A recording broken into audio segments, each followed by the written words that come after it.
భగవంతుని ఆశీస్సులు ఉండబట్టి ఈ విజయం వచ్చింది. ముందుగా మా కాలంలో అంటే ఇంతకుముందు నేను యాక్ట్ చేసేవాడిని. ఇప్పుడు ఏదో సంవత్సరానికి 1-2 సినిమాలు. అప్పుడు ఇన్ని సభలు ఉండేటివి కాదు. ముందుగా హృదయపూర్వక అభినందన తెలియజేయవలసింది నా అభిమానులకి. దాదాపు 50 సంవత్సరాలు నటుడిగా, విలన్గా ఉన్నప్పటి నుంచి నన్ను ప్రేమించే వ్యక్తులు ఈ రోజుకి ఒక హీరో చేసినా విలన్ చేసినా ఆ అభిమానులకి ముఖ్యంగా ఎంత రుణపడి ఉన్నానంటే, నా వంతు నేను ఏం చేస్తున్నదని ఆ అభిమానులకు తెలుసు. వాళ్ళు ఈ రోజుకి బ్యానర్లు కట్టుకుంటూ ఇన్ని సంవత్సరాల తర్వాత విజయం వచ్చిందని వాళ్ళు ఫోన్లు చేస్తూ వాళ్ళు మాట్లాడుతున్నారంటే ఇది పూర్వజన్మ సుకృతం. నేనేం మాట్లాడాలి?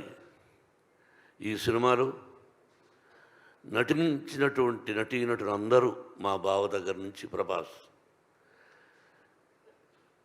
ప్రతి నటీనటులకు కాఫీ ఇచ్చే కుర్రవాడి దగ్గర నుంచి ప్రతి ఒక్కరికి, నా దర్శకుడికి, ఎవ్రీబడి, ఒక్కొక్క రచయితలకి, డైరెక్టర్ ఆఫ్ ఫోటోగ్రఫీ, ప్రతి ఒక్కరికి, అందరూ చిన్నవాడు కాబట్టి నాకు కూడా అందరికీ నా హృదయపూర్వక అభినందనలు. ఏ భగవంతుడి వరాన నా తల్లిదండ్రులను ఆశీర్వదించి నాకు జన్మనిచ్చినటువంటి నా తల్లిదండ్రులు, ఆ పరమేశ్వరుడే ఈ సినిమా తీయమని ఆజ్ఞాపించాడేమో. లేకపోతే నేను ఎంత మనం ఎంత. కాబట్టి ఇది పూర్వజన్మ సుకృతంగా భావిస్తూ నాకు ఈ అవకాశాన్ని కల్పించినటువంటి భగవంతుడికి, ఆదరిస్తున్నటువంటి ప్రేక్షకులకి ఎప్పటికీ ఆ ప్రజల ఆశీస్సులు నాకు ఉండాలని, నా కుటుంబానికి ఉండాలని, ఆ సర్వేశ్వరుడి ఆశీస్సులు మీ అందరికీ ఉండాలని హృదయపూర్వకంగా ప్రార్థిస్తూ, పేరు చెప్పాలంటే ఈశ్వరుడి డైరెక్టర్, ప్రతి ఒక్కరికి జర్నలిస్ట్ సోదరులారా, మీ అందరి ప్రోత్సాహం ఉండబట్టి ముందుకు నడుస్తున్నాం. మావి నిజాలు చూపించండి, ఆ భగవంతుడు మీ అందరికీ ఆశీస్సులు అందజేస్తాడు.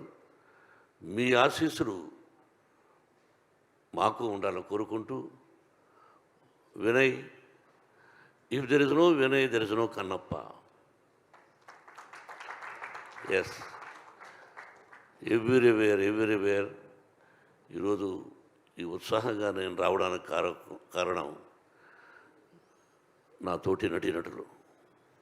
పేరున అందరికీ హృదయపూర్వక అభినందన తెలుపుతూ, thank you very much and best of luck.